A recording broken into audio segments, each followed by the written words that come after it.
KIMT's election coverage continues tonight with the League of Women Voters Candidate Forum. Tonight's featured guests, candidates for the Rochester School Board. KIMT News 3's Brooke McKivergan attended the forum this evening. And Brooke, what did they have to say? Well, Katie, candidates for the Rochester Public School Board positions 2 and 4 sat in the hot seat tonight and gave the community a chance to learn what topics they're passionate about. First in the hot seat were candidates for position 2. One of the hottest topics surrounding Rochester Public Schools right now are the discipline disparities. Comment on how the district has responded to those identified discipline disparities and what the district should be doing and what it might have done wrong. Bruce Cascabar, who is new to running for a school board position, wants to add something new to the board.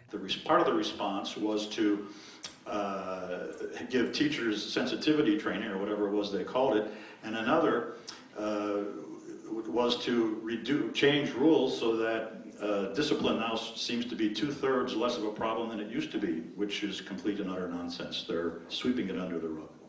Melissa Munson has years of experience with the school system. I would like to see them focus on the data for those interventions to see if they've been successful. I would like to see them work a little bit more closely with the community focus team as partners rather than separate entities. And candidates for position 4 were asked a similar question. First, John Eishen, who hopes to make some policy changes, says there are questions that need to be asked before looking at discipline. Was it when they entered middle school?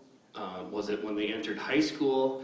And figure out if there are some processes not in place that would help integrate the students more into our community as a school and what's acceptable in our school before I can figure out what the metrics need to be. Julie Workman, who has held a position on the school board for the past 8 years and is seeking another term, disagrees, saying the school does have that information. It's the staff and the administrators who work with those students on every day, who have contacts with their families and can work with them in building relationships and providing extra resources that they might need in order to be successful.